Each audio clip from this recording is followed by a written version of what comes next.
28 सितंबर 2024 road show की राष्ट्रीय खबरों में आपका स्वागत है। हरियाणा चुनाव के लिए कांग्रेस ने चंडीगढ़ में पूरा मैनिफेस्टो जारी कर दिया है। 40 पेज के इस मैनिफेस्टो में लोगों को 25 लाख तक फ्री इलाज, महिलाओं को हर महीने 2,000 रुपए देने का वादा किया है। इसके अलावा सतलुज यमुना लिंक नहर से पानी लेने का वादा किया गया है। 7 दिन पहले दिल्ली में कांग्रेस प्रदेश के लोगों के लिए 7 गारंटियां दे चुकी है। कांग्रेस अध्यक्ष मल्लिकार्जुन खड़गे की अगुवाई में 7 वादे पक्के इरादे के नाम से इसे जारी किया गया है। मैनिफेस्टो कमेटी की चेयरपर्सन सीता भुक्कल ने कहा कि हरियाणा मांगे हिसाब यात्रा के दौरान किसान न्याय चौपाल, महिला न्याय चौपाल, दलित न्याय चौपाल से सुझाव लिए गए। लोकतंत्र में लोग ही महान होते हैं। उनसे बातचीत के बाद ही हमने ये घोषणा पत्र तैयार किया है। नेशनलिस्ट कांग्रेस पार्टी के चीफ शरद पवार ने शुक्रवार को हाल ही में हुए लोकसभा चुनाव में पीएम ने 400 पार की बात की थी। उन्होंने डॉक्टर बाबा साहेब अम्बेडकर के संविधान को नष्ट करने के लिए 400 पार का नारा लगाया था। उन्होंने पुणे में चुनावी सभा के दौरान कहा कि हमें डर था कि कहीं भाजपा को 400 सीटें मिल जाएं तो वे संविधान बदल देंगे, इसलिए हम कांग्रेस के साथ आए। राहुल गांधी, मल्लिकार्जुन खड़गे, मुलायम सिंह यादव की पार्टी के लोगों को शामिल करके इंडी गठबंधन बनाया और भाजपा को 400 सीटों के करीब पहुंचने से रोक दिया। इसके अलावा शरद पवार ने वन नेशन वन इलेक्शन को लेकर कहा कि केंद्र से प्रस्ताव की मंजूरी मिली थी। इसके बावजूद जम्मू कश्मीर और हरियाणा के चुनाव के साथ महाराष्ट्र के चुनाव नहीं कराए गए। कर्नाटक सीएम सिद्धरमैया के खिलाफ लोकायुक्त पुलिस ने शुक्रवार 27 सितंबर को मैसूरू शहरी विकास प्राधिकरण MUDA घोटाले मामले में FIR दर्ज की है। कर्नाटक के एक स्पेशल कोर्ट ने लोकायुक्त टीम को जांच का जिम्मा सौंपा है। दरअसल कर्नाटक गवर्नर थावरचंद गहलोत ने 16 अगस्त को इस घोटाले में सिद्धरमैया के खिलाफ जांच के आदेश दिए थे। सिद्धरमैया इसके खिलाफ हाईकोर्ट गए, लेकिन 24 सितंबर को अदालत ने भी कहा कि जांच का आदेश सही है, ये होनी चाहिए। सिद्धरमैया, उनकी पत्नी, साले और कुछ अधिकारियों का नाम MUDA लैंड स्कैम में आया है। एक्टिविस्ट TJ अब्राहम, प्रदीप और स्नेहमयी कृष्णा ने आरोप लगाया था कि सीएम ने MUDA अधिकारियों के साथ मिलकर 14 महंगी साइट्स धोखेधड़ी से हासिल की हैं। आरजीकर के पूर्व प्रिंसिपल संदीप घोष को शुक्रवार 27 सितंबर को CBI की स्पेशल कोर्ट में पेश किया गया। कोर्ट ने संदीप को जमानत देने से इनकार कर दिया। कोर्ट ने कहा संदीप के खिलाफ लगाए गए आरोप गंभीर हैं। अगर ये साबित हो गए तो घोष को मौत की सजा भी हो सकती है। CBI ने संदीप घोष और ताला पुलिस स्टेशन के पूर्व प्रभारी अभिजीत मंडल को 9 अगस्त को अरेस्ट किया था। इन दोनों पर आरजीकर हॉस्पिटल में ट्रेनी डॉक्टर के केस में सबूतों से छेड़छाड़ और FIR दर्ज करने में देरी का आरोप लगाया गया। संदीप और अभिजीत 30 सितंबर तक न्यायिक हिरासत में भेज दिए गए। आंध्र प्रदेश के पूर्व CM जगन मोहन रेड्डी ने तिरुपति मंदिर का दौरा कैंसिल कर दिया है। जगन रेड्डी ने कहा पुलिस ने मंदिर यात्रा को लेकर राज्य भर में YSRCP नेताओं को नोटिस जारी किया है। नोटिस में कहा गया है कि हमें तिरुमला मंदिर जाने की इजाजत नहीं है। राज्य में राक्षसों का राज जारी है। जगन कल यानी 28 सितंबर को तिरुपति के भगवान वेंकटेश्वर मंदिर में विशेष अनुष्ठान करने वाले थे। इधर आंध्र प्रदेश सरकार की बनाई हुई 9 सदस्य वाली SIT ने तिरुपति के प्रसादम में एनिमल फैट पाए जाने के मामले में जांच शुरू कर दी। SIT को गुंटूर रेंज के IG सर्वश्रेष्ठ त्रिपाठी लीड कर रहे हैं।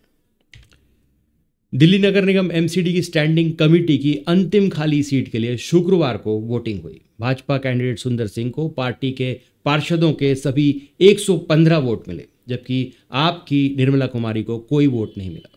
दरअसल कांग्रेस और आम आदमी पार्टी ने इस चुनाव में हिस्सा नहीं लिया था। इस जीत के साथ दिल्ली नगर निगम की 18 सदस्यीय स्थायी समिति में भाजपा के 10 मेंबर्स हो गए, जबकि आपके केवल 8 ही सदस्य हैं। जिस सीट पर चुनाव हुआ वो भाजपा नेता कमलजीत सहरावत के पश्चिम दिल्ली से सांसद चुने जाने के बाद खाली हुई थी। हरियाणा चुनाव को लेकर केंद्रीय गृह मंत्री अमित शाह ने आज शुक्रवार को 3 रैलियां की। रेवाड़ी में पहली रैली में शाह ने कहा सेना में भर्ती होने वाले हर अग्निवीर को पेंशन वाली नौकरी देंगे। कांग्रेस वाले सेना का सम्मान नहीं करते। कांग्रेस ने सेना अध्यक्ष को गुंडा कहा था। हरियाणा में कांग्रेस सरकार में डीलर दलाल नियुक्ति पत्र देते थे, लेकिन बीजेपी में डाकिया देकर आता है। भाजपा सरकार ने डीलर दामाद का नॉमिनेशन मिटा दिया है, नामो निशान मिटा दिया है। शाह ने राहुल गांधी को चुनौती दी कि वह कांग्रेस शासित राज्यों में एमएसपी लागू करके दिखाएं। इसके बाद वे अंबाला के बराड़ा में पहुंचे। यहां शाह ने कहा, हरियाणा में जब कांग्रेस सरकार थी तो 3D काम करती थी, जिसमें डीलर, दलाल और दिल्ली में बैठे दामाद शामिल थे। कांग्रेस दलितों पर अत्याचार करती थी। लोग अभी गोहाना और मिर्चपुर कांड भूले नहीं है। हरियाणा के हिसार में 28 सितंबर यानी शनिवार को होने वाली प्रधानमंत्री नरेंद्र मोदी की रैली से पहले पार्टी के पोस्टर पर विवाद छिड़ गया। हरियाणा बीजेपी महिला मोर्चा समेत पार्टी के अन्य सोशल मीडिया अकाउंट्स पर शेयर करते हुए पोस्टर में हिसार से बीजेपी कैंडिडेट डॉक्टर कमल गुप्ता का फोटो नहीं है, जबकि उनके खिलाफ निर्दलीय लड़ रही सावित्री जिंदल के कुरुक्षेत्र से सांसद बेटे नवीन जिंदल का फोटो लगाया गया है। हालांकि इस पोस्टर पर भाजपा के जिलाध्यक्ष अशोक सैनी ने कहा कि नवीन जिंदल उनकी पार्टी के सांसद हैं और रैली का निमंत्रण उनकी तरफ से भी दिया जा सकता है। एक ही घर में अलग अलग विचार वाले लोग हो सकते हैं जो अलग अलग पार्टियों को सपोर्ट करते हो। हरियाणा की सियासत में 10 साल से सत्ता पर काबिज बीजेपी इस बार विधानसभा चुनाव में जीत की हैट्रिक लगाने की जुगत में। वहीं कांग्रेस सत्ता में वापसी के लिए बेताब है। बीजेपी और कांग्रेस दोनों ने ही चुनाव जंग में अपने अपने सिफे सरार उतार दिए।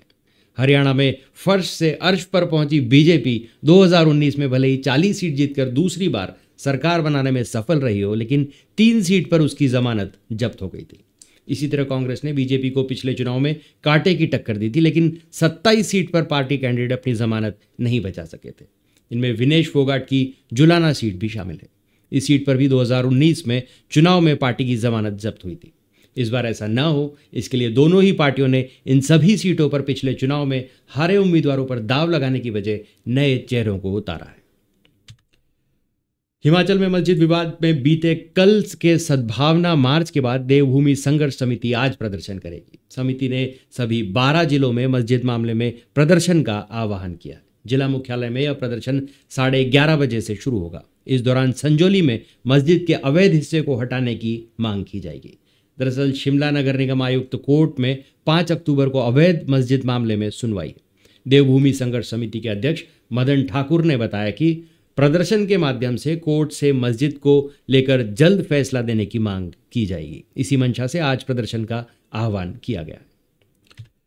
बदलापुर केस के आरोपी अक्षय शिंदे के पिता ने शुक्रवार को बॉम्बे हाईकोर्ट से अपने बेटे को दफनाने के लिए जगह की मांग की है। पिता का कहना था कि लोग अक्षय को दफनाने नहीं दे रहे। आरोपी का शव ठाणे के एक अस्पताल के मुर्दाघर में रखा है। अक्षय के पिता की याचिका पर सुनवाई करते हुए जस्टिस रेवती मोहिती डेरे ने जस्टिस MM सथाने ने पुलिस को सुनसान जगह तलाशने और अंतिम संस्कार करवाने का आदेश दिया है। वह पुलिस हिरासत में था जहां एनकाउंटर में उसकी मौत हो गई थी। चुनाव आयोग ने महाराष्ट्र के मुख्य सचिव और DGP से आदेश का पालन न करने पर जवाब मांगा है। मामला विधानसभा चुनाव को देखते हुए अधिकारियों के ट्रांसफर से जुड़ा है। इलेक्शन कमीशन ने आदेश दिया था कि राज्य में उन अधिकारियों का ट्रांसफर किया जाए जो या तो अपने होम टाउन में पोस्टेड हैं या वे अधिकारी जिन्होंने एक जगह सर्विस करते हुए 3 साल से ज्यादा बिता दिया हो। चुनाव आयोग ने 31 अगस्त तक रिपोर्ट फाइल करने का समय दिया था। ADGP ने अभी तक अधूरी रिपोर्ट दी है। वहीं चीफ सेक्रेटरी का भी पूरी रिपोर्ट फाइल करना बाकी है। मुंबई में करीब 100 से ज्यादा अधिकारियों का ट्रांसफर नहीं हुआ है। महाराष्ट्र विधानसभा का कार्यकाल 26 नवंबर को समाप्त हो रहा है और इससे पहले चुनाव होने की संभावना है। चुनाव आयोग वर्तमान में चुनाव की तैयारियों की समीक्षा करने के लिए 2 दिन के दौरे पर है। हरियाणा की अहिरवाल बेल्ट में पड़ने वाले रेवाड़ी जिले की 3 विधानसभा सीटों पर बीजेपी में बगावत से केंद्रीय गृह मंत्री अमित शाह भी टेंशन में दिखाई दे रहे हैं।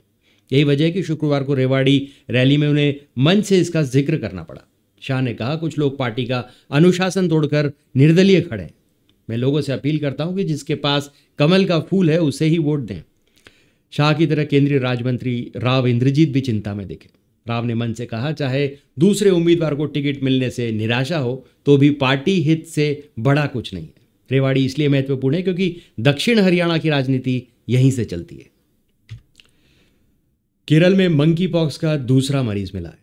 भारत में मंकी पॉक्स का यह तीसरा मामला है।